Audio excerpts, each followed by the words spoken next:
to another edition of the Paranormal Zone. I'm your co-host, Tom Spitalere. Bob's not with us tonight. He's out on assignment, and Melissa is out on assignment tonight. It's been one hell of a whopping weather pattern. We're in here, most of the United States, I should say.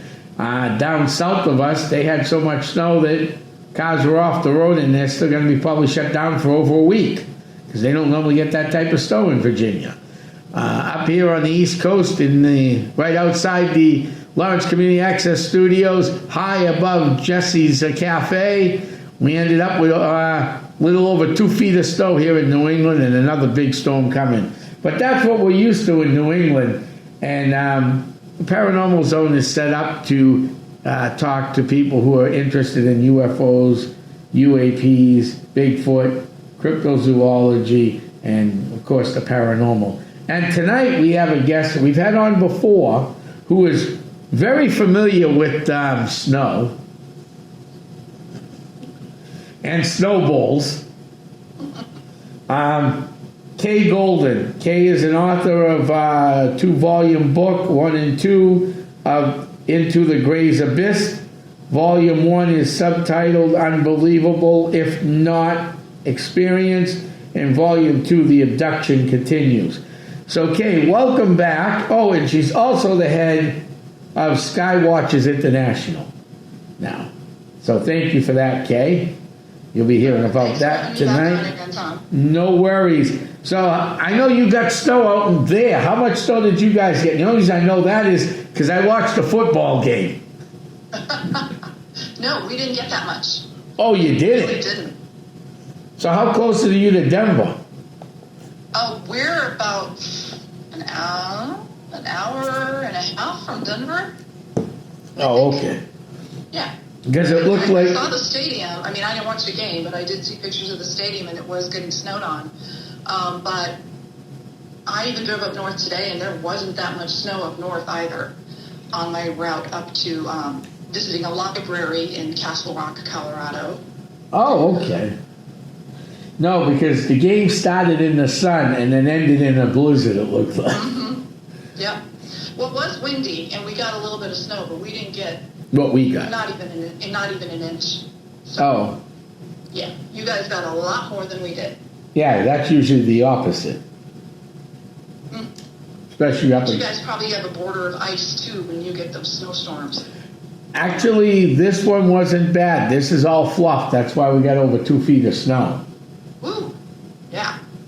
This was all you could, with a backpack leaf blower, you could actually blow off your driveway if you kept up with. Now, if you didn't keep up with it, you waited till, let's see, started Sunday around noontime. You waited till Monday afternoon. Yeah, you're going to be, over waist deep in snow, and it's probably not going to work. But if you were out there every hour or so, hour and a half shoveling, it would work just fine. Yeah. So anyhow, Kay, let's talk about your books. I know you've had some ups and downs with them, but you get some good news? Yeah. It's probably nothing that any other author has, not had challenges with before. So just a few ups and downs with, mostly with Volume 2. Amazon didn't like the cover, and it is a little risque, but it's not detailed. Yeah. Because we were trying to portray exactly what happened during this one abduction experience. And so that is on the front cover of Volume 2. Now, my publisher has changed it. He put a drape over the body so Amazon can say, okay, this is great, this is fine, and they're going to re-release it hopefully next week. If people want to order Volume 1 or Volume 2 or both books, you can go to my website, and that's K, the initial K, Rose, R-O-S-E, Golden, Golden, .org. You'll come to the website. You can go to look at the blogs, look at whatever you want. I got the podcasts all listed on there too. My publisher did that for me. And then you can go to shop, and you'll see the books on there, and you can get them through the site. You can get a signed copy. You can get an unsigned copy, and this is through my publisher. And they're drop shipping. So you will get the new volume 2 and not the old one with the risque cover.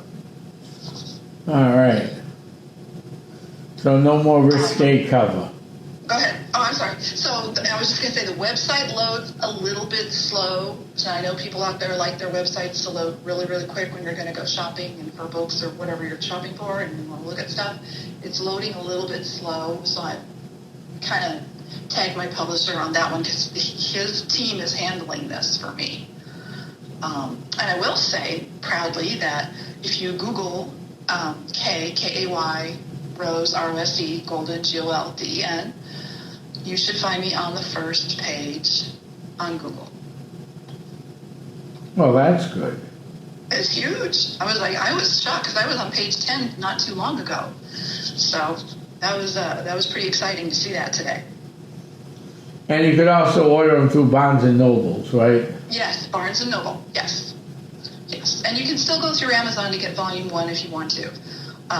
But if you want the signed copy, then you have to go through my site. So. All right. Well, that'll be interesting. That's good. Yeah. So everything's moving along. So for our listeners, I know we've discussed this book in depth, but just a quick. Sure. What are some of the highlights? Because we want people to buy the great books and read them. But what's the highlights? Volume 1 and Volume 2. Yeah, is unbelievable if not experienced. So basically it talks about everything that kind of leads up to September 2017 and the freaky roller coaster ride that starts there. The abduction that night, the early morning on the 4th of September. It was the day after Labor Day, or the morning, that night. It was that night.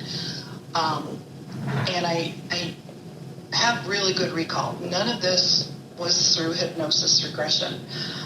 So it talks about that encounter, it talks about a few more encounters, and it talks about some history with UFOs, UAPs, some really important parts of history, Roswell being one of them, another one being the Vandenberg UFO takedown. I think that's actually in volume 2. And the second volume, and volume 1 only goes to a certain point, and the second volume, with volume 2, goes a little bit further because the original book was Into the Gray's Abyss. It was October of 2024 when that was released, and it seemed kind of chopped up, and there were chapters that I didn't include in there because the publisher was telling me it was too long, and that was a different publisher at the time. So I decided to rework it, rewrite it, and make sure the newer chapters were in there. And then, of course, I extended because things were still continuing to happen, even pretty much up through now at this new property in southeastern Colorado where we're at now. Mm-hmm. But if you know about a little bit of abduction cases, or you know somebody who's been abducted, or somebody in the family has been abducted, or you think you've been abducted, go over it in your head, check off little boxes, because that's what I had to do. I had to sit there after that night in Diamond Bar and make a big pot of coffee, get outside and breathe and cry and sob, and I was freaking out, and I had to get myself back together, and it was very hard. It was very, very difficult. And this is stuff you can't tell anybody. I mean, you feel like when it happens to you, it is the most shocking thing in the world. It isn't just shocking to your body and your mind. It's shocking to it's like ontological shock, where you had your ducks in a row in your life, and all of a sudden this happens to you, and you can't believe it. You maybe don't want to believe it, but when you check off the boxes, that's what it is. And that's what I ended up doing. So anybody out there who's possibly going through this, these books are going to be good for you to read, because it'll let you know you're not alone. Things happen like this, and they do happen.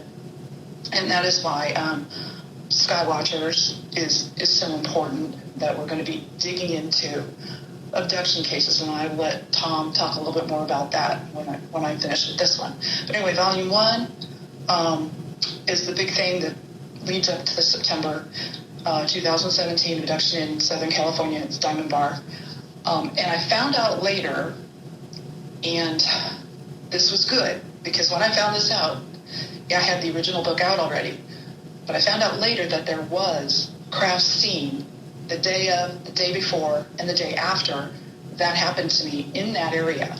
And so the map and a couple of little short conversations that had been in the news, I think I put in the book from Diamond Bar for those couple of days. That's in the new volume 1. So that is good that I got that in there. I'm kind of glad I did that. And then you can see the little map, and it'll show you Southern California and just a section of it. And then it'll show you kind of where Diamond Bar is on the lower right-hand side. It's kind of orange colored in the book. Not the greatest photo, but that's in there. So volume 2 is The Abductions Continue. So after Diamond Bar, a couple more events, experiences, an abduction or two. Still in Diamond Bar, we moved back to Colorado in 2019, January. And we bought a house. We're in Castle Rock, Colorado. And everything's good until about March 19th, I think it was. And I was absolutely shocked. I couldn't believe that it could happen again. And this was 5 of the small, and I explained this as Zeta Gray beings. These are the short, 3.5 to 4 feet tall. These are about 3.5 feet tall, or short beings. They have gray with a blue tinge to their outer covering or skin. They wear a dark black, dark blue type skin tight suit. Goes up their neck, goes down to their wrists. I'm down to their feet. They have spindly 4-fingered hands, long arms. They have the big light bulb shaped head. They have the big sunglasses looking wraparound almond shaped black eyes. They're kind of reflective. But these beings are jerky. These are as I describe in my books, these are the worker grays, the half biological. And I've surmised this because of the way I see them move. It isn't a fluid movement. It is kind of jerky. And there's no thought transference with them, with me. The only thought transference I get is when I'm taken and on the craft, and that tall gray who is in the book, and he's constantly in the scenes every time I'm abducted. The tall gray is about 7.5 feet tall. He's also got a big head, a little less pointed chin than the smaller Zeta Grays, the half-biological beings. But he is a fully biological being. Tall, pale, ashy gray, just a little bit of blue to him, not a whole lot. Long arms, like really past the knees. He's tall, so he's got longer legs than these smaller things. He wears he's got he's silvery, kind of silvery blue, dark silvery blue suit. So when he moves, it changes color. And then he's got this, I don't know if it's a military thing or a hierarchy thing, but there's a sash that goes down from his right shoulder down to the waist, and there is kind of a belt, and it's got a black square. It's not a buckle. It looks like a buckle, but it's got 3 dots in the center of it, like in a triangle form. Yeah. But he's the one behind the scenes, and then there's the manted being that's behind him. So it goes. The manted is the first on the hierarchy, then the tall gray, and this is according to Linda Mulhound, and we've had many discussions about this, many discussions. This is a progenitor gray from out in a spiraling arm of the Orion constellation. And I'm learning and I'm researching more about that for my next book, which I am working on. But I digress. So the tall gray is the being who's second in command, but he's got his own craft. And then underneath them, you've got the smaller half-biological Zeta Grays. These are the ones that come to take you at night, whether they come to take you through the wall, through the window, and yes, that has happened, back through your closet, through a cement wall, and up and out to your craft, or into a beam even. And that happened in Diamond Bar. That was the only time that happened, was in Diamond Bar. So Volume 2's got a lot in it, and it's, according to Linda, that's actually a really, really, really good book, and everybody should get it. But that's Linda Moulton House saying that. Been on her show a couple of times. Have a lot of conversations with her. This lady has been researching for a long, long time. She is just had her birthday, so she's 84 years old now. But man, she's still digging into this stuff big time. So you've got a mantis being, dark, cloaked, tall, about 6 feet tall, not as tall as a tall gray, kind of has a bump in the back. That's all in volume 2. And it's a good read, but it is all based, this is all true, this is all with dates, with times, the best I could recall them. Even some of the weather that happened and the marks on the body that correlate with some of these abduction experiences. The PTSD has been really horrible. I'm usually good for a little while, then when something else happens, it just smacks me right back in the face again, or in the mind, if you would. It has been a mind-blowing, I'd use a couple of choice words, roller coaster of a ride, being able to try to handle this. And most of the time, it's happened so much, I've gotten to the point where I'm almost numb when I hear the tone in my right ear. It's 3 or 4 seconds of a high-pitched frequency or tone. And then when it happens now, actually for the last couple of years, when it happens, it's sort of a vibration that starts in the head, goes through the entire body, and then I'm gone. I'm on the craft. And there's just... I'm happy to be involved with Skywatchers because this gives me a chance to look into other abductee cases, which I stay away from. I have stayed away from them, so I haven't tainted my mind with anything. All of my abduction accounts are everything that's happened. I've had nothing to taint that, and I don't want to do that. But with this, it's serious. It is a situation. This is not a phenomenon, and these are not beings that are playing nicely with us at all. These are not benevolent beings. You can't tell me that a being that comes into your room at night, or several of them, to take you away to a craft, to do experiments on you, tests on you, impregnate you or test you for pregnancy, etc., and yes, that absolutely does happen, that these are benevolent beings. They are not. They're kidnapping you, which is a federal offense in our country. And totally ignoring your human rights, which apparently in their eyes we don't have any. We're just lab rabbits.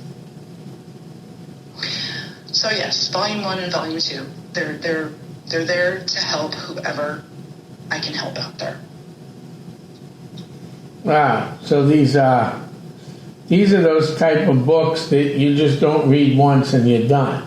These are more like reference books and learning and self-educating yourself on what could have happened to you if you had one of these experiences. Yes, exactly. And that was the whole point of writing the first book, or writing these books, is to get it out there. And you know, we've had lots of conversations, you, me, and Bob, about this stuff. And Skywatchers is going to be very, very important to get all of this information over abductee cases, from abductee cases, as we move along, and get this put into a really good scientific, paranormal, if you want to call it that, database that is going to give us some answers.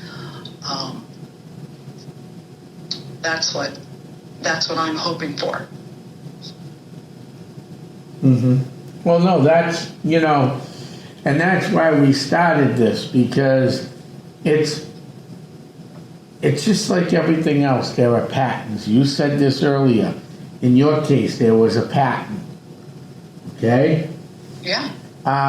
In a lot of these, not just UFO, but everything we do, there are patterns.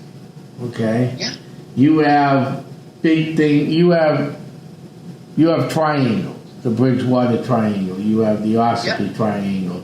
You have the Pacific Ring of Fire. There are certain things that go on. Okay? Yeah. Whether it's Bigfoot, UFO, ghost, it doesn't matter. Right. They all seem to go together. And when things start coming together, and this is something Essex County was doing long before the idea of launching, Skywatchers, and that's, Bob and I have been friends over 20 years, and we had discussed it and said, let's do this. And then we started bringing people in. we need to keep track of these. We need a good database system. So, Yes. you know, when people ask me to do a talk, hey, Tom, can you do a talk on haunted Haverhill? I'll use that for an example, because this is for the people up this way, or haunted Colorado for you, or UFO Colorado for you. It doesn't matter. And you have these sites. Now, we're not going to give out people's personal addresses. There's just Right. no way. But you can get a map of an area and pin streets. Because streets on a map aren't going to give you an address. They can't. They're street maps. Sure. And when you start pinning them and you're seeing all this UFO activity in one area, for example, that's what we're talking about right now. But, you know, you go, wow, this is interesting. Now, why? Mm-hmm. Then if you want to go further, and we bring in a paranormal or cryptid group, and they pin the same map, not knowing where your pins are, Mm-hmm. you know, give them another map to pin, and then you cross-reference the maps, you're going to find out that, we got a lot of overlap here. Yeah. Now, why? You never know that if you weren't researching this, because UFOs, UAPs, I'm going to keep referring to them as UFOs, Kay, if you don't mind, because That's what I like. Yeah. UFO. Yeah, my mind isn't on the UAP thing at all, or whatever that thing is called, UABs or whatever. UFOs. It's UFOs and USOs now, underwater submerged objects, I guess. Oh, I did hear that recently. You got to be okay. So now we changed the words again, the letters again. Okay, considering they've been underwater caves of UFOs being sighted all over the place. Yet now we changed them. Wow, we must be getting more technical and more detailed, right? Not really. Well, we'll have to wait and see. So you have all these on a map, and you go, wow. Then you add the paranormal, and you go, wow. But what I was actually hoping, Kay, and we have to stay apolitical as an organization. Sure. Okay. But when the U.S. Army released the first papers, remember, then at that time, he's now President Trump, but he was out of term, but back 2 terms ago when he was first president, Mm-hmm. he asked the government to release the UFO files. Mm-hmm. I got a copy of it. I read it. There was 160 sightings in the first filings. I heard they're up to 500 now. Was anything redacted? Yeah. Plenty of redactions. You gotta send that to me. I'll get it to you. I don't even know where that is. It's in one of my file folders. All right, I'll get it to you. That was his first term. That's interesting. Yeah. Because he's been talking about releasing all this information this year. Actually, I pulled those offline. I actually pulled those offline. You can probably find them online. Mm-hmm. So anyhow, the first was 160 since 1960. I laughed. There's more than that. There's more than that. Way more than that. There's 160 sightings in Rockingham County, New Hampshire, alone in 1 year. Okay, in 1 year. Yeah. Okay, I mean, that's just ridiculous. Now, what I was actually hoping they would have on this file, and that's what we're trying to do with the new group, is okay. Let's get this file and compare it to what we already know. Right. Well, they didn't have the Adirondacks on that one. They didn't have a lot of the big sets. They didn't even have the Benny and Bonnie Hill lights on that one. Oh my gosh. Now, what I was looking for, and we found this out later on, okay, the night of Benny and Bonnie Hill. Okay. Now, that night is well documented. We don't need any more documentation on that. They've done a great job. The family, the niece has done a great job. Yeah, Leslie, she's been doing all the research on that. Leslie's a great person. She's done a lot of great things for the UFO world. Okay. But what I wanted to know was, were there any sightings leading up to it and days after? Well, that report didn't tell me anything. Same with the Adirondacks cases, and same with many other cases. You scratch your head. Yeah. Then you go digging and you find things out. Uh-oh. Right. Leading up to the Benny and Bonnie Hill, 2 days before that, there was at least 2 crafts sighted in that area. Did you find that out through a NICAP report? No. I found that out searching old newspapers. Interesting. But that makes sense, though. Usually there is. There's usually And then after, lead up to it. I forgot how many days after, because I didn't expect us to get into these. No, I have them all. I just didn't expect to have this. So I'm trying to go off the memory. But days after, there were more sightings in that area. And there's been that's something that doesn't get brought up. No, and there's been continuous sightings in that area since then. Yeah. So these reports, what I was expecting to get good help out of, did not help at all. Yeah. Yeah, and that's what you find. I was doing some abduction case research the other night just for grins, going back to strange places and odd dates, and looked at some things. I thought, there's some things that have happened in my abduction cases that, and like I said, I try to keep my ears away from the other cases, at least while I'm going through this and writing my books, because I don't want anything tainted. But I was interested because I was taken and put into a chair and had a bright light shined on me, and that's when the smell was overpowering. And then they were able to, the mantid being the tall gray, were able to change that scent that was horrible. It was like sulfur, a lit match. I claim just horrible smell, like, what do you call it, eggs, rotten eggs, and like black licorice. Ugh, gross. Anyway, so that smells overpowering, and the tall gray was able to get that from me. And it isn't telepathy where it's mind reading. It's more of, ooh, this is gross, from my head into his. Mm-hmm. And then they changed it. I was able to smell lilacs all of a sudden in that chair with horse fur. So very interesting. He knows that I had a horse, or have horses. Mm-hmm. I think he's actually been over the old ranch, if I'm not mistaken. Definitely over the house in Castle Rock a couple of times. Over this place here in southeastern Colorado on the property, and definitely in Diamond Bar. But so they're able to manipulate smells or our minds to perceive different things. I mean, they have to be able to get in there, and that's part of the whole abduction process the very first time when they take you, not as a kid, but as you're a little older, and you get taken into a light beam, or you're taken through a window or wall, whatever it is, and then they get you and they do all these things to you. And if you're a lifelong abductee, you're going to have all kinds of things done to you, whether you have totally recalled it on your own, or you get regression hypnosis, which can help if you can't remember everything and you can't put your finger on stuff.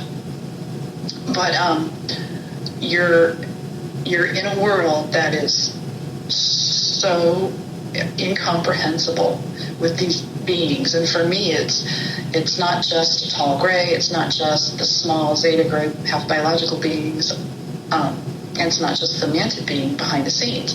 There's also hybrid. So I've been exposed to 3 different hybrid children, gray human hybrid children. And then the more older teenage, I call them teenager in my volume 2. It's like the last chapter in the book, near the very end of volume 2. And I was shocked because they really do look like teenagers, but they're the adult version of the hybrid child. And they were talking about trade, and you have to read the chapter. But anyway, all of these things, but that chair was kind of surprising, because usually I'm put on a table. I have a machine on me, or they inject me, or they're scraping skin, or they're doing whatever, and I'm going down a black hole most of the time, and then I'm cognizant again, and then things are blurry, but I can see the manta being or the tall gray, or that they take me to another room. I see in a mothership, small hybrid child, and it tries to smile at me, and I hear in my head something like, "You're pretty," type of thing. And then the child's taken away by a tall gray female. So these things are structured, and for your lifelong contactee, abductee, it just seems to be very structured. First they take you when you're a kid, they tease you, play with you, whatever, and they bring you back. They've implanted you probably a little later in life. They might have implanted you when you're a kid. They might have implanted you again a little later in life. And these things keep happening and following you. So when you move from state to state to state and you get these strange things happening, they're tracking you. Without a doubt, I know I'm being tracked, and that's a little disconcerting to me. But the case that I researched the other night, it's old, but it was in there, and it was simply about a couple in their building at work, and they were finishing up, and I believe they were going to go to their car, but anyway, they had some missing time and everything, and they both remember she remembers being put in a chair and having some things done to her that aren't very nice, and seeing the bright light. And so that's the first time that I'd ever seen anything that correlates with what happened to me. That there was a smell, there was a horrible smell, she said. It was a bright light, and she was in a chair. And I think they said that there was a mantid being in that. I don't know about a tall progenitor gray, which is what I believe is the tall gray is a progenitor gray. There's more details on that in the book, obviously. But you are taken, your mind, your body, and it's lifelong. And I don't know if they're just using until they can't use you anymore. Like for a woman, the hybridization program, okay, they use you through menstruation all the way up until menopause. And if you're unlucky and you get out of menopause for 6 or 7 months because of a shot, I won't name names, and then it happens all over again for a while, then you're not used for a while, but you're still contacted and you're still told things by the tall gray, for example, in my case. So I still get taken to that craft, I still get tweaked. I think the implant gets tweaked somehow. The very last time it happened was just a few months ago, and I got a huge flash in my head when I was standing there in the craft in the wedge-shaped, pie-shaped room. He was there. He pulled down had a totally clear, transparent screen, and was using one of the 4 fingers, I think his second finger, which is longer than the other 3, and tapping. And then when he was tapping, whatever he was doing to the implant that's in my head, I'm guessing, there was a huge explosion in my head. And since then, I still get the tone in my ear. I still kind of go, okay, I get the phone, I go out on the property, and I look up and I take photos and videos, and those are on my Facebook page, and they'll also be on the website. Well, if they're videos, they'll be on the Facebook page. I don't know if they'll be on the website, but yeah. So actually, you posted a video. I have. You posted a video recently, didn't you? I posted one. I can't remember if I posted the video or if I just posted the photo. I think it was just the photo. Interesting. It was like that photo last was week. Weird. Yeah, it was last week. So what's the background on that photo? It looks like a ship. The video that I took, it's just the light bobbing around and bobbing around and bobbing around, right? Mm-hmm. And then I slowed it down and I cropped it and I went, oh my God. And I'm not good technically with this stuff at all. I wouldn't know how to do anything, but at least I could slow it down, and I got 3 different things out of it. So I don't know if it was 3 different crafts playing with me, and I say that lightly. I mean, they're up there doing whatever. Mm-hmm. But in some cases, I think because I hear the tone in my ear and I feel forced, like, okay, I've got to go outside with my iPhone, I've got to look up, and I've got to see what it is. Because if I don't, then I usually end up getting taken for not paying attention to what's going on out there. It's very bizarre. and it's totally earth-shattering. I mean, there are days when I can't wrap my head around it at all, and I start crying. And I've cried on the podcast, as a matter of fact. I did on one not too long ago, and on camera. And I just like, I come out of the podcast and I'm like, oh my God, I can't believe I cried. But it's when I have to go through and I have to explain the Diamond Bar encounter, that was just so shocking. And there's been others. I mean, obviously, you're going to have to read the books to get it all, but Tom, I can't take Tom's time to totally explain everything here. But No, you can do that anytime you want. Shocking. You know, anytime you want. There's already been sightings in Arizona. Yeah. This year, the last one There was. was probably an underground base down there. This is in St. John's. It was Yes. orbs, Yes. low flying, very foggy blue orb. It was 1/18/2026. Yeah, that's right. That would be, yeah. Blue orbs, green orbs, pink orbs, things that look like ravioli in the sky. I've got photos of those. Ship, what do you call it? Almost a Tic Tac looking glowing thing. I have that. These are all on my bulletin board because I actually try to look at these photos later, blow them up a little bit so I can see it, print them out. So I have them on my bulletin board because I'm thinking, well, I'm maybe using these photos in the next book because I didn't use them in the last one. But most of these photos were taken here on this property now.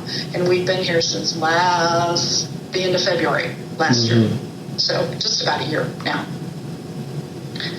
But, There was one in Lakewood. yeah. Last year, March 28th, at 1:30, a large triangular X-shaped cross structure passed overhead. Yeah. How And you far have are to be you able from? to determine which is the TR-3B, the Right. man-made craft, and which is the actual extraterrestrial reptilian craft. Now, how far are you from Lakewood? Lakewood, so Denver is about an hour, that's still about an hour and a half, because it takes me about an hour to get up to Castle Rock, and then that's at least another half an hour to get up to Lakewood from Castle Rock. So, Oh, wow. yeah, it's not that bad. I mean, I know the route and everything. And I was just up there at the library this morning in Castle Rock trying to get them to take my books in. It's kind of a hard process when your publisher tells you, hey, you have to do this, this, and this to get your books in the library. And I'm like, you know what? That's the place where it happened, where a lot of it happened was Castle Rock, in the house there. So they want local authors to come, talk to people. And I'm sitting here going, okay, I'm a local author. So I took my books physically this time and went up there and really talked to them and got in their computer system and loaded everything I could about the book.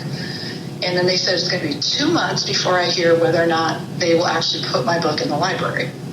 Yeah, that's about right. Yeah. So, well, you know what it is? It makes sense to me to be able to go up there and talk about this to people, author's corner, whatever you want to call it. And if they don't want to, then that's fine.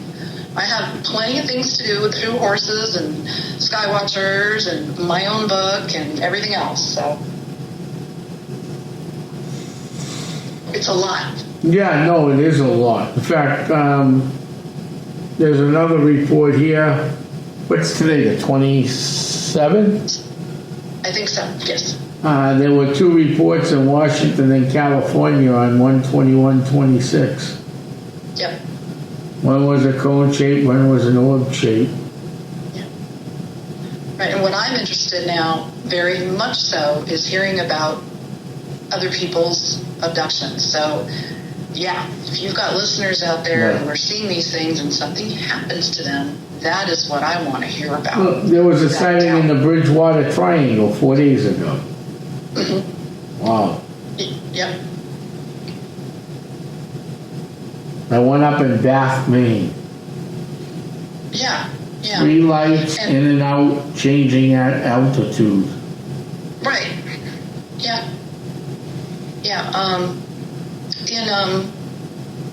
is it volume 2? Now I can't remember which book it's in. I feel bad. Sorry, audience. So in one of the books, I wrote about Captain Mantell's chasing the UFO. Captain Mantell, his life for a UFO is what I titled that chapter.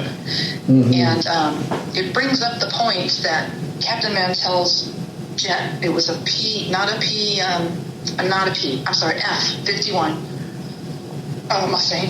He had no oxygen. He went up too high. He did chase this thing. He said, my God, there's people in this thing. That was the last transmission they heard at the base in the control tower when they were waiting for him. He had a couple of different jets, or a couple of guys in jets with him.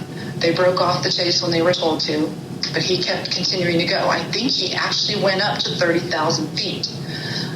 Some historians say it was 22,000 feet, but I think he actually went up to 30,000 feet. And I think something happened, without a doubt, because they had the funeral was a closed casket. And according to Dussler, who came, I'm trying to remember, he came around a little later, he had investigated. He said there was no smoking debris, nothing was on fire, and it was the first crash he'd ever seen. There was no, if that thing, it looked like the jet had just been kind of belly flopped into the clearing. There were no marks showing that it just dove right into the ground, which is what should have happened for the spiraling aircraft. So the evidence on the ground didn't make sense to Dussler. And so I wrote about that. And I like history, so that really, and I thought, my God, that is huge, because they tried to say it was the planet Venus that he was chasing. When he said he saw people or beings in that thing. Here's something of interest to you. On 1/18/2026, at 1830, in Rifle, Colorado, there was a light seen. And 1/18 again at 1815 in Vanzola, Colorado, another light was seen. In 1/18/2026 at 1804, El Morro, Colorado, changing. That's what it says. And 1/18/2026 Durango. So, and that's at 1803, Durango, Colorado. That's on the western slope, right? And then here's one of interest to me, except it's spelled, no, it's almost spelled right. At 1800 hours in Yoda, Colorado. I don't know where that is. That's by us. And then They're there was down the road from us. Okay, so at 1800 hours on. It was an unknown, a bright white light coming from the west, emitted some sort of pulse, and then it looked like a horizontal smoke ring. What date was that? 1/18/2026, 1800 hours. Okay. And then I'm going to have to check that out, because that's the night that I got that photo, I think. And then there was another one in Colorado City. Okay. That same night at 6 o'clock, 0600 hours. And we had a swarm reported in, I'm going to say Southwest Pueblo, reported a swarm the same night that I reported. Well, I didn't report it, but I saw it. So those are all really close to where I got the one photo, the video, and then the photos. So you're only an hour away. You're only an hour away from Yoder. No, we're not even. No, I think it's half an hour maybe from Yoder from here. It's not that far. Oh, I'll have to go check that town out just because it's got a cool name. Yeah. If nothing else, is it a big Yoder town? and Brahma are down this way, more to the east of us. We're southeast of Colorado Springs. Okay. And then they're further east, but it's not that far. And then on 1/15/2026 in Golden, Colorado, a cylinder was seen. That's by Denver. Yeah. Closer to Denver. Wow, Colorado's hitting big this year. I never seen. Well, we get a lot. You had the one last year. There was people going to Red Rocks for a concert, and they all saw a craft. Yeah, so, and then out here, close, not real close, but out in this county, there's a place called, I think it's Indian Paint Park, and I've been there. There's lots of hoodoos there, which is really cool. When I was doing geology stuff, I went there and took readings and photos and stuff and did a report for geology for that place in college. And there are crafts seen over that place too. And it's a Native American, they used to get their paint from there, as I recall. They'd make their paint. Mm-hmm. And so they're blue, they're green. It's very, very interesting. But this whole area that we live in is, according to other researchers, a very active zone.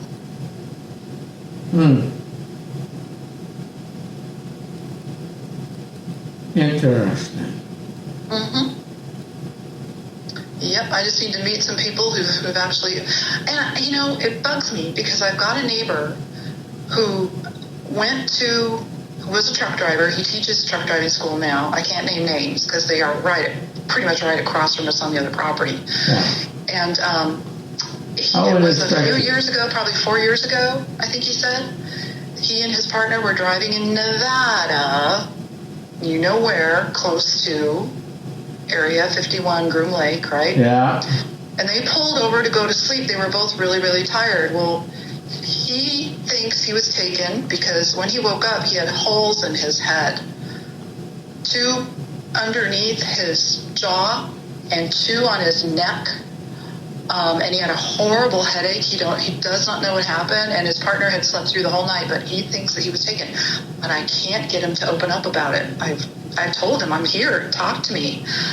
And I really wish he would, because I'd be very interested to know if he can remember anything else. Yeah, that would be interesting to know. Yeah, I mean, and then trying to find the commonalities. So I was going over a list last night. We were talking about Skywatchers again. So going back to that, I was going over all of these things that can be evidentiary support for an abductee, and there is a ton of it. These are things that other people might discount, saying, "Oh no, that's just a thing I need to go to the doctor for or something." Well, when it all comes down to it, and you've had dreams, or you're having these suspicions, or you're having, you've got these marks on your body, like I said before, check off the boxes. Really, seriously, there are more abductees out there than what people want to recognize as the truth. Tons of them. People have been taken left and right. No, there's no BS about it. No, there really isn't. I mean, one night, many a nights I've woken up thinking I've been taken. Many a nights. But one night in particular, down in Lakeville, and I woke the person up I was with because I thought they got abducted too. Lakeville's in the Bridgewater Triangle, just right. So you had an idea. That's an active area. That's a very. In fact, there was just one. I just looked now because I got another talk coming up on the Bridgewater Triangle, so I want to update some stuff. I got to put this in. 2 nights ago there was a sighting in Brockton. 2-3 nights ago, I just saw that on the New Fork site. NUFORC. Mm-hmm. Yes. They talked about Brockton getting the other night, so. But I've gone through past life regression. I've done all that stuff. I got no real proof that I ever was abducted, but there are nights I've woken up thinking I've been abducted. Mm-hmm. If it happens once or twice, I think it's a bad dream. But when it happens a lot, and there's no real answers for it. Right. Well, especially if you see a being. That isn't something we normally dream about. It just isn't. I end up fighting these things, punching these things. Or family member. In fact, no. If you dream about an alien being, especially a gray, tall gray, manted being, it's not a dream. Not a dream. Yeah, I don't, because they would like you to believe that. Yeah. But no. Well, it's been a while since It's been a while since I've dreamed of with an alien, but I still get the night terrors or nightmares, if you want to call them that, of being abducted. It's You see interesting. shadows in your room, or you see, I shadow people, and you think you're seeing a being right popping out of your bathroom while you're trying to watch TV. I had that happen a week ago, and I did a double take, and thankfully my husband was totally absorbed in the program we were watching, but I'm going and shiver up my spine. I was like, oh my God. And they do. They can just seem to appear and get out, and they're not caught on Ring cameras. It just doesn't happen. Yeah, no, it's really, I mean, it's interesting, and I've gone through all these past life things because I want to know, I'm always asking why. Right. That's what I always do. I always ask why, what, and why. Right. And doing so, I mean, that's what drove me into this field. And that's what drove me into all of this, the paranormal, the UFOs, the Bigfoot stuff. Why? And I always find it interesting, and with Skywatchers, it's going to even, now we got a system going into place, okay? And see what's going to happen where we can actually track this stuff better. Yeah, because we want to know who, why, well, mostly why. Yeah. I think I know pretty much who. It's the why part. Is it takeover? Is it infiltration to take over? Are they helping us? And I'm like, no, I don't think they're helping us. I'm sorry, but I say no. No, I don't. That's the why for me, Right. I don't really see, the help there. I mean, I got a couple good friends, and I've said this before. One has seen her kid after she was impregnated, and the baby was taken from her, and there was no way she could have been impregnated because she hadn't been with anybody in over a year. So I mean, that just doesn't make any sense. Yeah, and then you go to the doctor and they tell you, it doesn't look like you've been pregnant at all. Right. Yeah, but, I had 3 kids, I know what it feels like, and blah, blah, blah, blah, blah. And then, and no menstruation for 3 months. That's not normal. No. That is not normal. That happens when you're pregnant. So... And then she goes to the doctors because she woke. We've got to dig into all of that. Yeah. That's all. Right. She woke up into information. Right. She woke up into a pool of blood. Yep. And it's like, then the baby was gone. She swears now she sees the kid roaming, but he's half alien, half human. Yeah. Exactly. Hybrids live among us, without a doubt. And you have to figure out why. Are they here to help us, hurt us? Right. Or take over. Or take over. Yeah. Yeah. It's interesting. Yep. It is.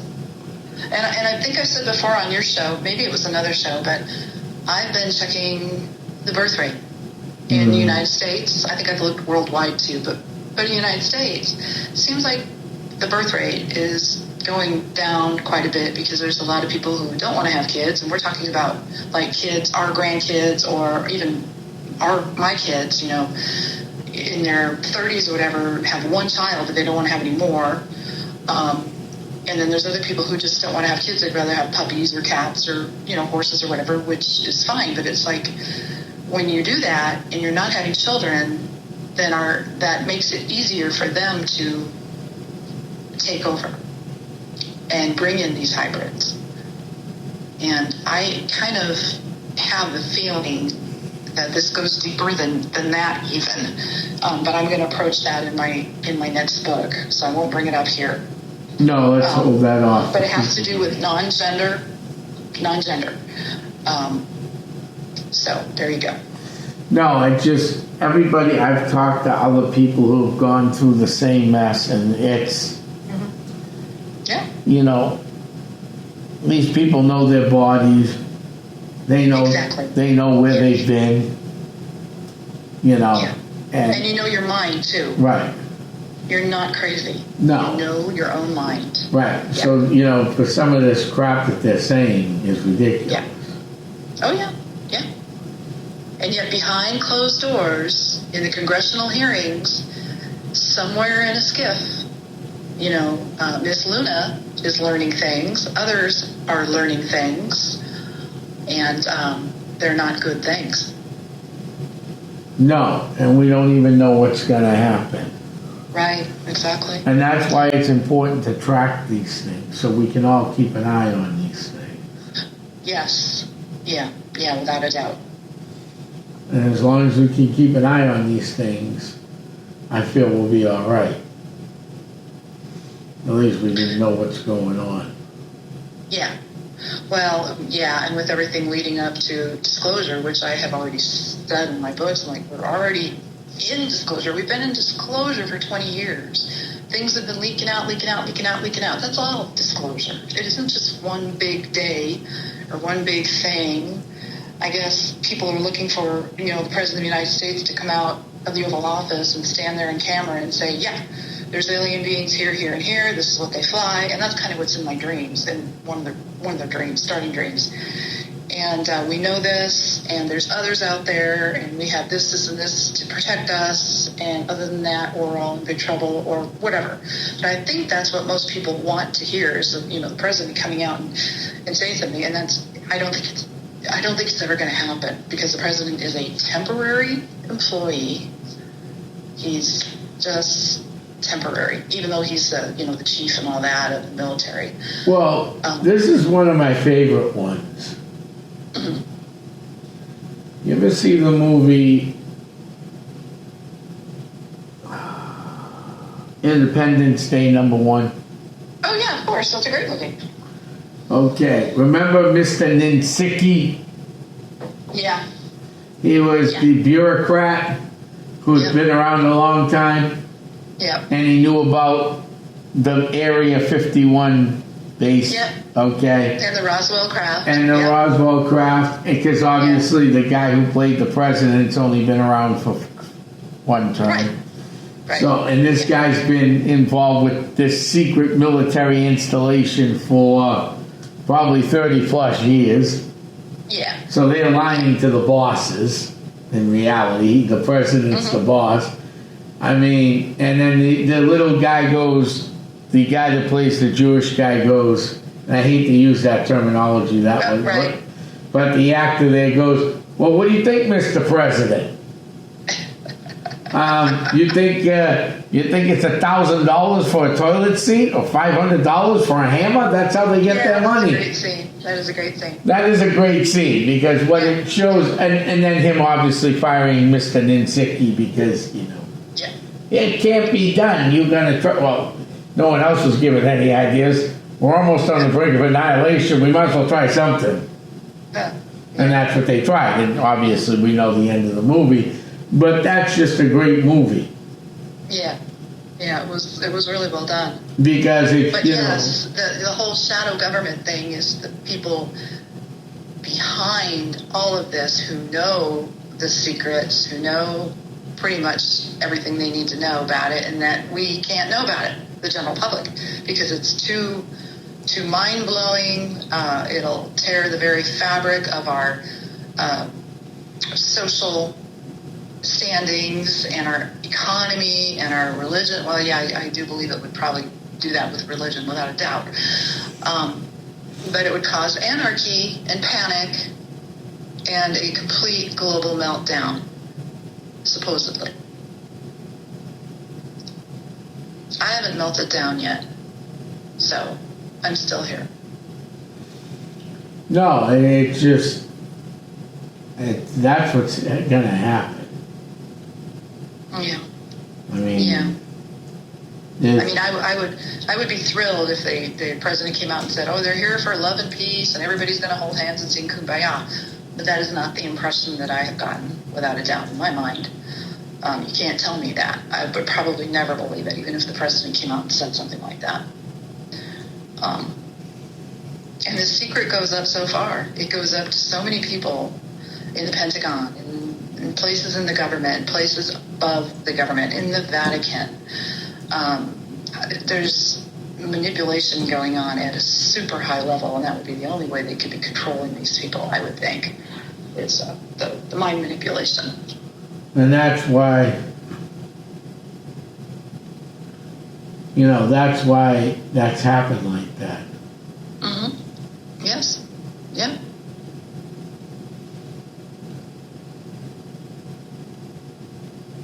I mean, it's sad. Mm-hmm. And all we hear is we get a scientist that pops out once or twice from, one of the underground bases, which I do believe are there. Dulce is one of them, and I'm doing as deep a dive as I can get on that base in my next book. From information and from things that have happened to me, interestingly enough, about correlating possibly that I was even in that base. But that'll be in the next book. Mm-hmm. Well, we look forward to the next book. We look forward to moving, Sky Watches. Yeah, I'm looking forward to getting our website and everything going and talking to people. So that'll be great. So I want to thank you. I'm excited about it. Yeah, I am too. We're all excited about it. We can't wait till this happens. Happening soon. And I want to just thank everybody who's tuned in from all over the world tonight, across the great big divide, and all the people locally who tune in tonight who have just finished shoveling and cleaning their sidewalks off. I want to thank you for that. And I want to thank you, Kay. Thank you for having me on, Tom. No worries. And now I'm heading to the crypt to get some sleep. So everybody have a great night. I'm heading to my crypt. Good night, everybody.